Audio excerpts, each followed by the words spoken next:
Yes. I have some questions from call participants and their recognised legal representatives. So they'll dot around a bit in different areas. Did you ever give assistance to non-infected spouses of infected Mcfarland or Eileen Trust registrants in connection with making life assurance applications? Yes. Yes, I did. So the inquiry has some information to suggest that when making such applications, one of the questions that they were asked was, have you had an HIV test? To which the answer would be Correct. yes. They would, yes. And when they were asked why they'd had the HIV test, the answer would be because my spouse is infected with HIV, and then it would be turned down. That's not correct. No. From my memory, it was a long time ago, but I don't think that's correct. I don't think they were turned down. So your recollection is that spouses, you had some success with getting such insurance policies for spouses of infected registrants. Yes, and in some cases, the form just may have asked, have you had a test within the last 6 months? Now, I may have taken that a step further because with all insurance, you don't want to give them the opportunity, if a claim arises, not to pay out. So I might have said to the person concerned, although it's not on the form, I feel that we should raise this issue with the insurance company. I don't feel that it will be a problem because I'd researched it, but I don't want you to take out insurance and then if something happens at some point, it won't pay out. So that may have been the line I took, but it's quite a long time ago since I've done one. And if I did do that, I can't remember it ever being a problem. But it's a material fact, so I felt I should raise it, whether it was asked on the form or not. And when you say when you're referring there to the infected to the infection of the spouse. Well, if the spouse did become infected and the insurance or did die from, well, basically, even if the spouse might have died in a traffic accident, you never know with insurance what comes up. And I just wanted to leave no stone unturned that the insurance company will come up and say, oh, well, you didn't declare the fact that this person's partner was HIV positive. So it wasn't, I can't remember it ever being an issue though. And obviously all information was treated by insurance companies on a strictly confidential basis. You were telling us about the mortgages that you arranged in the early 90s for Mcfarland Trust registrants with the Nationwide. Were those mortgages available to registrants in Scotland, do you recall? Yes, they were, yes. Can you were explaining that the payments in respect of those mortgages were made from benefits. Was that from DWP benefits or from Mcfarland Trust payments? No, the interest, if the person was in receipt of income support and thus wasn't working, the interest on the mortgage was paid by the DWP up to £100,000, and we were these mortgages were taken out a very long time ago, so it was highly unlikely then that I ever arranged a mortgage that was more than £100,000, and I don't think any of them were anything near that figure then. And were they interest-only mortgages? Not always, no. If the person could afford to make the repayment part of it from their own funds, then they were arranged on a repayment basis. And if they were interest-only mortgages, do you know what happened at the end of the mortgage term? Well, it would have been an issue because there would have been an outstanding amount that would have been repayable, or the person would have had to do a remortgage, would have had to take out another mortgage. I think most of the mortgages that I did for Mcfarland Trust registrants through the Nationwide were on a repayment basis, because I always had a concern of what would happen if they got to the end of the term and the capital sum was still outstanding. You explained that the Nationwide required information from the Mcfarland Trust about regular payments. Is that right? Before Yes. they would grant the mortgage. What do you know? What information was given by the Mcfarland Trust in terms of how long they were committing to providing regular payments? I think the term that was used in the letter was that these payments would be provided indefinitely.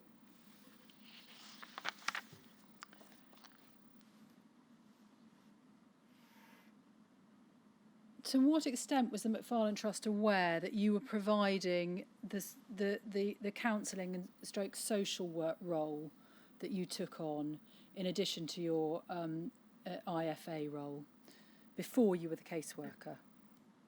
I think that it was clear from the reports, from the way I reported back to the MFT, that I was fulfilling a function, that was far more than the average IFA. And were you offered any training or support or counselling to assist you in undertaking that role? No. Would you have found that helpful?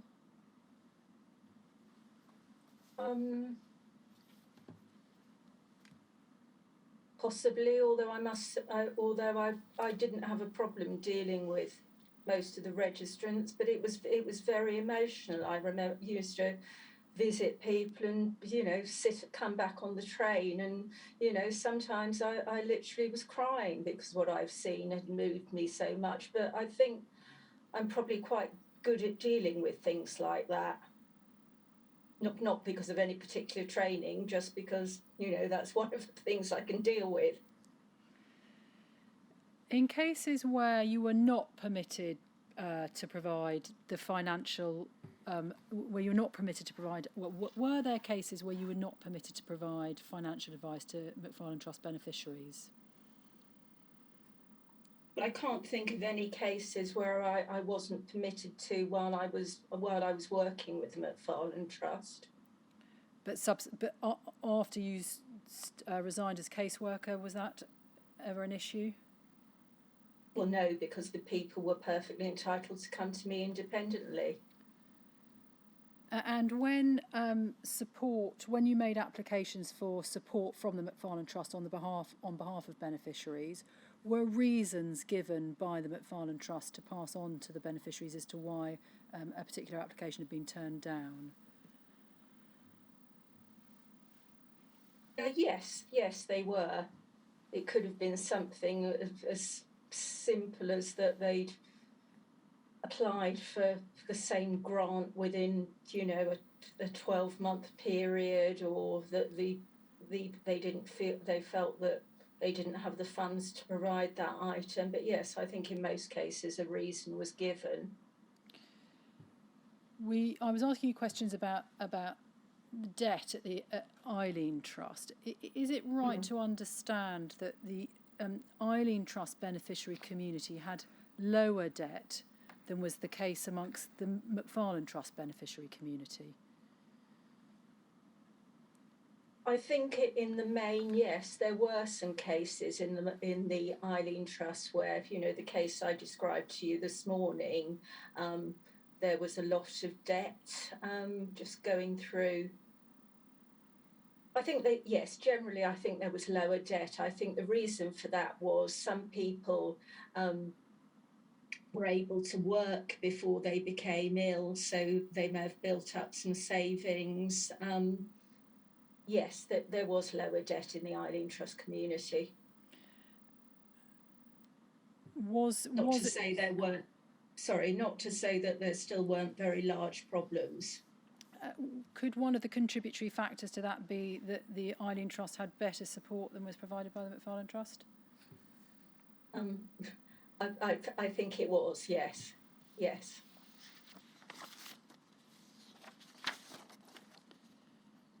Were you ever asked to advise the Mcfarland Trust on how best they could set up systems for making decisions about allocation of funds? No. Did you ever suggest to the Mcfarland Trust that it should campaign for more money for registrants? No, I didn't. I really wasn't involved in any policy decisions that the Mcfarland Trust took. Did you contribute to the 2015 APPG survey on the Alliance House organisations in any way? I don't think so. Not that I can recollect. And were you involved in any way in the Mcfarland Trust Partnership Group? No.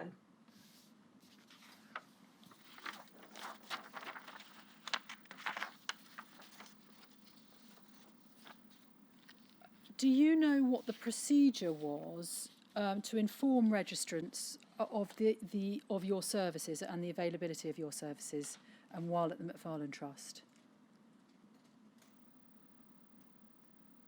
I know that obviously when I started off the mortgage scheme that Tidder Williams must have let registrants know that they could now get a mortgage. I think really it was just by word of mouth that the registrants heard about me through other registrants, and obviously if there was a particular issue that came into the office and they thought I could deal with it, then I was put in touch with the registrant. I was asking you some questions about remuneration earlier this morning, and we were looking at a document which suggested that for general financial, this is while you were a financial advisor, for general financial advice you were paid per client, and then there was an additional fee for arranging a mortgage. Can you recall whether that remained the basis upon which you were paid as a financial advisor for Mcfarland Trust? Yes, it was.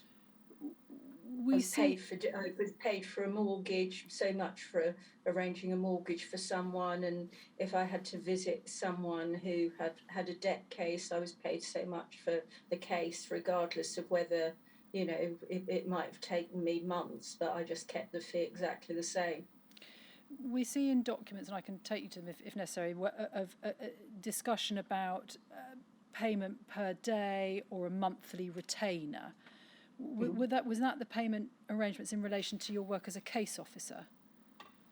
I was for the Mcfarland Trust. I don't think I was ever paid a monthly retainer. I think it was just on a case-by-case basis. And when I went to work for the Eileen Trust, at that point I did put in a bill for a monthly. First of all, I was just paid a monthly amount, and then I became, later on when I was employed, obviously that monthly amount was transferred into a salary. Did you negotiate with banks to reduce or write off credit cards or debts for some beneficiaries? Yes, I did. Did you, and in respect of other beneficiaries, did you recommend and arrange for credit card debts to be consolidated into a loan from Mcfarland Trust and secured on their property? Only as a very last resort. If I could get the debts written off or get them reduced, as I said this morning, and come up with a way of the trust just paying the reduced amount, I would do that. So it was only, I can't remember a case where there may have been one or two cases where the trust had to take a charge on somebody's house, but I tried to avoid that. As I said, that was really the last resort. So is it your recollection that you would always try to negotiate with the banks to reduce or write off all of the debts? Yes, I did. That was my first kind of, the first thing I did was write to all the financial organisations, see if they'd write them off completely or see if they'd come to an agreement to accept a much reduced amount. And a lot of them did. Did you ever try to negotiate or reduce or try to write off any secured or unsecured loans where the Mcfarland Trust was the lender? No, I don't think that was never my remit. Why not? As I said, I wasn't involved in Mcfarland Trust policy, and I was never asked by the registrant, by anybody, to actually do that. And I think if I would have tried, I would have got a big no.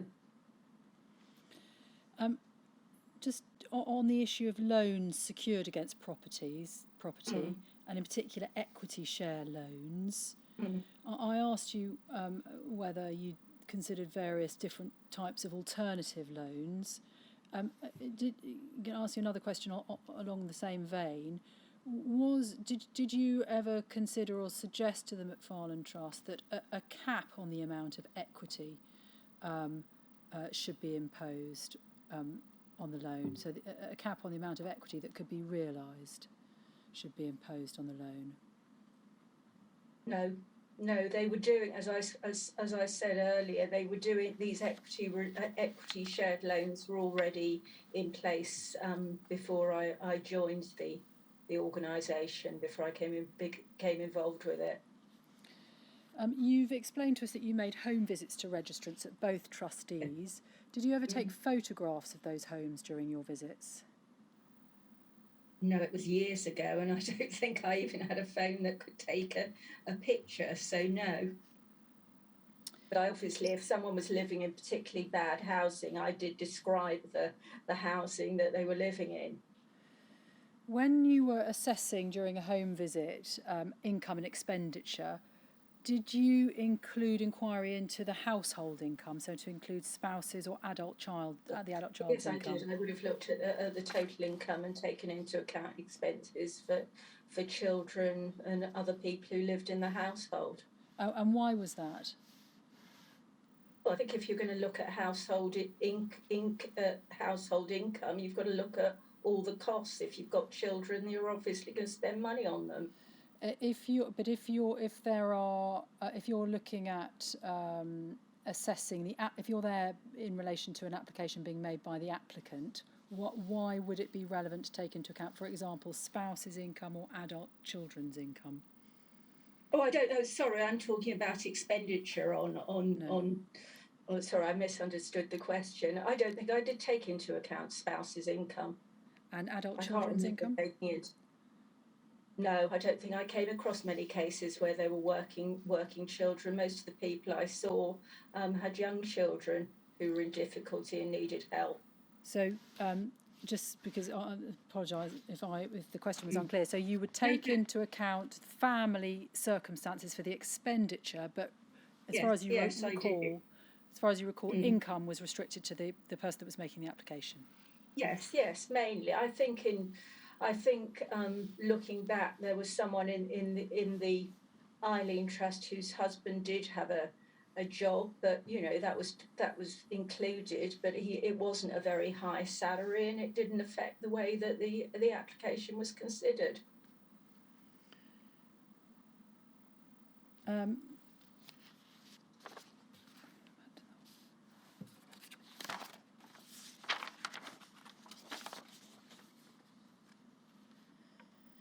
I asked you some questions about the assistance that you gave potential applicants, the assistance you gave people who were trying to get capital payments from the Department of Health arising from their infection.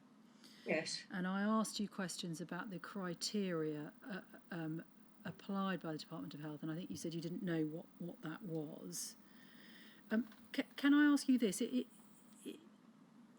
Were documents, did the Department of Health require such people to provide documents evidencing a blood transfusion? Yes, they did. And it got down in some cases where it was very few, but in some cases we were lucky enough to be able to track down the exact kind of, I don't know whether the blood they were given had a reference number or how it was notated at the time, but we were in a few cases able to track that down. So if there was nothing in the medical records to suggest a blood transfusion, would that be a negative answer from the Department of Health? Well, I think at one point they were supposed to assess it on the benefit of reasonable doubt, but it made the case much more difficult. And I can't think of anyone that actually got through the Department of Health's procedure where it was assessed on the benefit of doubt. I think the only cases in the time I was doing this was where we were able to find the actual proof.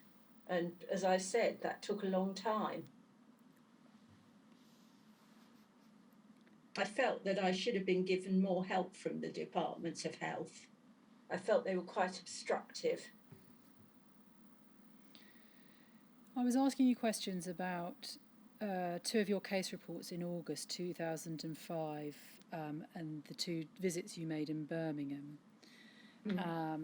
And you, one of the quotes you put in your case report was that you felt deeply saddened after all these years that the Mcfarland Trust is now considered to be the major stress point in the life of the registrant that you'd been to visit, yes. And they were frightened by the prospect of your visit.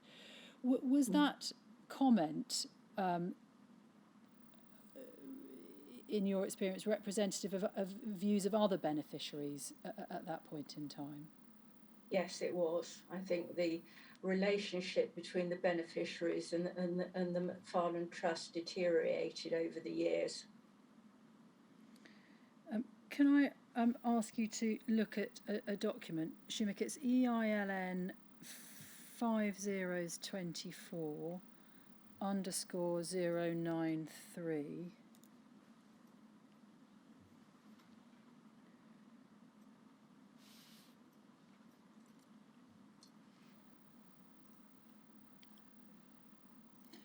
This is a case report on the 2nd of August 2005, visiting a couple in their home, and then it's the 4th paragraph down. They've never asked for help from the trust as they are not aware that there was any available apart from regular payments. And then you say, I cannot say the trust has covered itself with glory on an administration front in this case. Letters have been sent to the old address despite the fact she informed us she'd been moved, and various other administrative errors have occurred. Hopefully this can be rectified for the future. So this is in August 2005. Was it common at that point, so not long after you had become involved with the Mcfarland Trust, for registrants not to be aware of the kind of assistance they could get from the Eileen Trust? Sorry, this is Eileen Trust, not Mcfarland Trust, this case that you've just put this is up. Eileen Trust. Did I say Mcfarland Yes, Trust? Sorry. This is Eileen Trust. Eileen. I think, yes, it was, because I think that the Eileen Trust had largely been, as I alluded to earlier, then Peter Stevens asked me to carry out a review of Eileen Trust registrants, and that was on the basis that they hadn't really been contacted properly. And how common were administrative errors like the one we see here in your experience? Well, I think there was a case, so they weren't that common, but there was a case when, as I said, there was a couple of staff off for quite a long period of time, and I think that's probably when these errors arose. I think it was quite difficult there was somebody else in the Eileen Trust, a particularly sad case where the person's wife had died, the house had been repossessed, and the husband just didn't know that he could ask the Eileen Trust for any help. So I think there were communication difficulties. What you spoke about your sadness at feeling that you had no choice but to leave the Mcfarland Trust. What yes. could have been done, do you think, to support you better in your work, which may have meant that you could have stayed? Well, I think I could have been given support to carry on the work I was doing, but I wasn't. I think during that period, I certainly spoke to a few people about what I saw as wrong in the way that the registrants were treated, but nothing was done about it. Was there a complaint procedure at that stage where bullying could be addressed? the Mcfarland Trust? I'm not sure. You know, I was a self-employed contractor at that time. I really didn't want to go down that route. What do you think could have been done by the Mcfarland Trust to improve services to bereaved partners? I think they could have helped them more. I think that the answer to that would have been that they didn't have the money to help them, which was largely true. But I think that more help could have been given with visits. They could have helped them on a practical basis. I don't think, obviously, in this case, money was a huge factor, but I don't think that money is everything. I think reaching out to people and trying to help them and give them advice is in some cases just as important. And I didn't feel that there was that kind of culture or kindness there at the time. You have said that you, at the time you were at Mcfarland Trust, saw more registrants than anyone. What were than any of the staff and trustees? Probably. What were the registrants' main concerns about their interaction with the Mcfarland Trust and the services it either did or didn't provide? Well, as I said, I think at the beginning the relationship was good, but I think it just deteriorated. I think that the procedure they had to go through just became more and more complicated and bureaucratic for people who were ill and probably not that good at filling in forms or getting lots of different quotes. So I just think the process was made much too cumbersome. So those are all the questions from the call participants that I have. Can I just ask you a few questions? The first is in respect of your feeling bullied, is how you put it, as a result of which you gave up something which you found fulfilling, working for people that you valued working for. Yes. For about 15, 16 years. Yes. Yeah. Who in particular would you say was making you feel that way? The chief executive at the time. Martin Harvey? Yes. And what was it, do you think, that he was doing that made you feel that way? As I said, I felt he wasn't supporting my work. I was receiving constant emails criticising my work, asking me why I was doing whatever I was doing when I'd been doing that for the previous 15 or 16 years. It just was uncomfortable to work in that sort of environment. Did you ever have it out with him?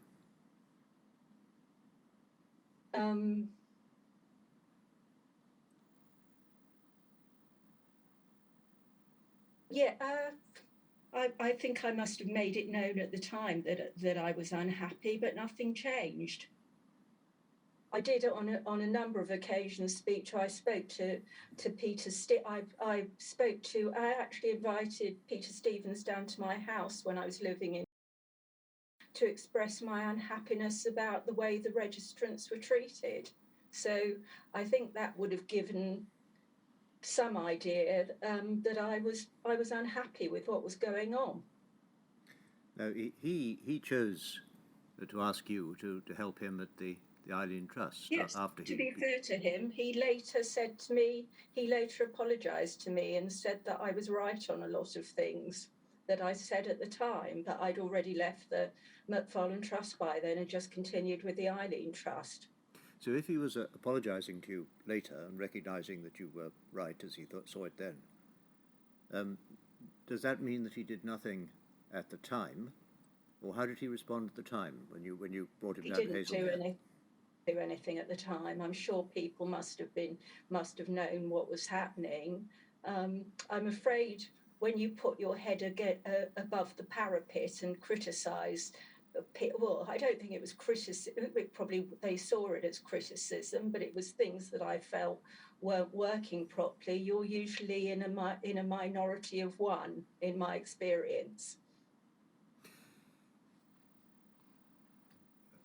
And did you feel that any of the, no names please, but any of the user trustees gave you any assistance or support?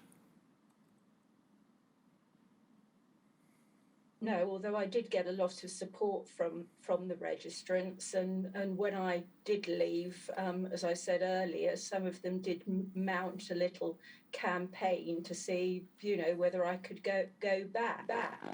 I've had all the way through from the time I started working for the trust to today, total support from the registrants. A great kindness shown to me from them, which I really value. Now, the next question, in a sense, it's linked, but only tangentially. What personal characteristics and experience do you think would best equip or best have equipped individuals to become trustees of the Mcfarland Trust? You might want to separate that up into what personal characteristics or approach would best suit, and then what experience might best suit. I think some form of role in a caring environment, or mixing with people who were basically poor and weren't middle class, well off people with very good careers who couldn't really, maybe I'm being unfair, I'm sure some of them did try to understand the beneficiaries, but I think a lot of them didn't. I think it was very difficult for them to understand, as I said earlier, the difficulties faced by people who were ill and poor, and and had a setback, and that one setback leads to a whole trigger of other events going on, in my experience, not just with Mcfarland Trust and Eileen Trust beneficiaries, just with people who I meet in my everyday work who don't have that much money.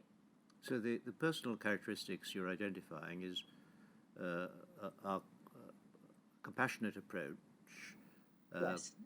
a willingness to understand, or an actual understanding, Yes. at least a willingness, and a willingness and desire to mix with the people who are looking for assistance in order to Yes. understand them better and know who definitely. they're helping.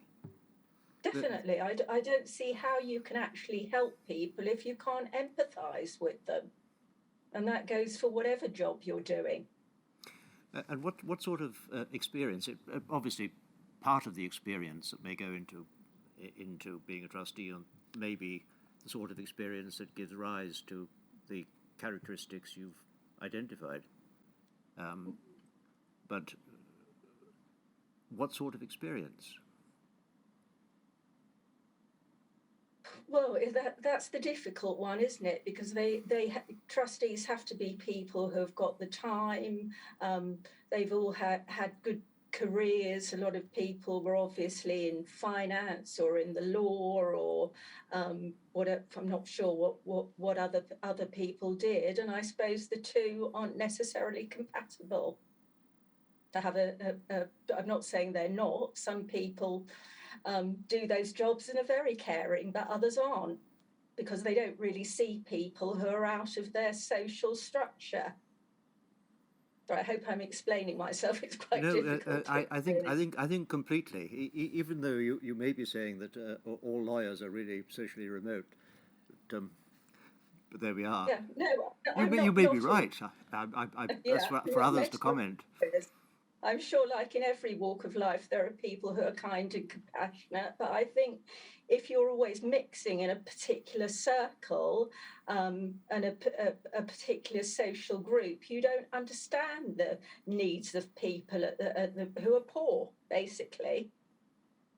And what made things so much better at the Eileen Trust? Now, leave aside the question of the size, which obviously had something to do with getting to know the beneficiaries rather better.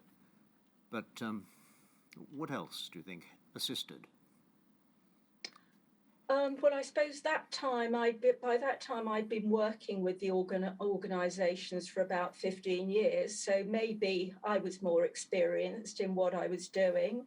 The Eileen Trust beneficiaries, a lot of them had had perfectly normal jobs and careers until this one event. You know, they'd just been unfortunate enough to go into hospital and have a blood transfusion, so they hadn't had the previous problems that the haemophilia community had had, in usually having health issues and things that prevented them from working.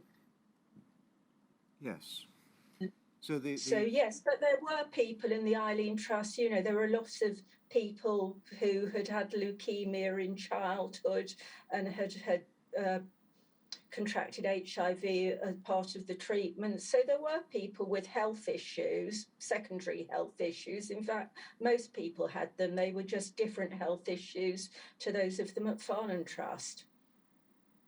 Yes, and there'd be a variety of different people without the commonality of background of having had haemophilia. Yes, there were.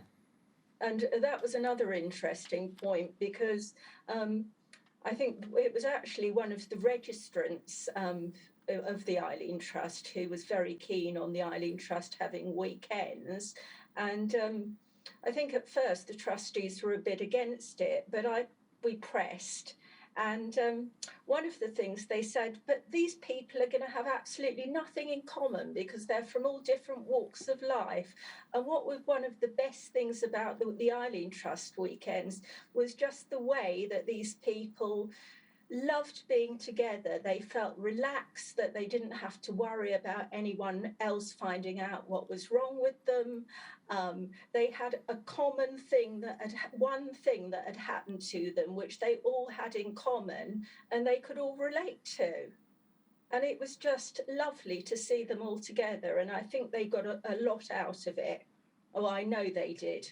I know they did, because they all said how much they enjoyed the weekends. And I must say, and you know, I have been quite critical of some of the trustees, but I'd like to say in this case, they did a fantastic job. As I said, Peter Stevens always went for the whole weekend. He was very good. We had a trustees session. The other trustees used to come for part of it. They all sat down and listened to the views of the registrants. It was a really excellent weekend, and I think we all got a lot out of it, trustees, myself, as well as the registrants. So at least the trustees of the Eileen Trust were indicating by what they did that they were prepared to mix and to yes, talk and try to understand the needs of those who were beneficiaries. Were they collectively and perhaps individually more empathetic and caring than you saw the trustees of the Mcfarland Trust becoming? Well, some of them were trustees of the Mcfarland Trust as well. I think they just took a much more relaxed view with the Eileen Trust for some reason. I think that's for them to say why they felt that way, but yes. And there's only one other question, which is quite different, really out of curiosity. Did you actually end up giving evidence in the hepatitis litigation? Yes, I did. And when you were giving evidence, was your evidence challenged? Yes, it was. It was challenged, and I don't think the judge at the time took it. I don't think he believed me just how impossible it was to get life assurance for people who were co-infected. But I can assure you that's the case, and that's what I've dealt with for years. I have no difficulty in reaching that conclusion. Don't worry about that. Thank you very much. May I say one other thing? Yeah, but you're running ahead of us, because what you'll find is the choreography is that Miss Scott will now ask you if you've anything more you'd like to say. Okay, sorry. So that's what she's going to do. But don't spoil her moment. So Well, is there anything you would like to add to your evidence? yes, I'm probably repeating things that I've said before. But I'd like to say the charities were in an impossible situation. What should have happened at the time of this scandal, the government should have held their hands up and said, we've made a mistake and we will compensate these people properly. There should have also been an insurance-backed scheme so that widows who were left didn't have to worry about mortgages. Just to demonstrate that point, I'm helping someone at the moment who's an interest-only mortgage. She's a widow, she's in her 70s. The mortgage has come to the end of its term, it's interest only. And I've been negotiating with HSBC for the last 5 years to actually keep her in her house. She shouldn't be in that position. She should have had a lump sum payment that enabled her to pay it off years ago.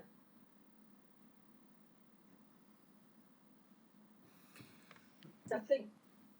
Well, thank you very much indeed. I can see it pretty well. I think why Tudor Williams approached you as he did to act for the Mcfarland Trust, and I think I can understand fully why Peter Stevens asked you to go and join the Eileen Trust. Thank you. You've given evidence, even though it goes back for 30 years, with a definite and clear recollection. You've given it in a way which I have to say I regard as not only clear but also straightforward, compassionate and empathetic. And I'd like to thank you very much for your insight. You haven't held back, but you put it in an understanding way, I think. So thank you for all that. Thank you. I appreciate your comments. Thank you. So, Miss Scott, tomorrow. So we are back tomorrow at 10 o'clock, where we hear evidence from Jude Cohen, and then in the afternoon from Kate Rendell. Yes, Ms. Cohen and Ms. Rendell tomorrow at 10 o'clock start. Yes. Thank you.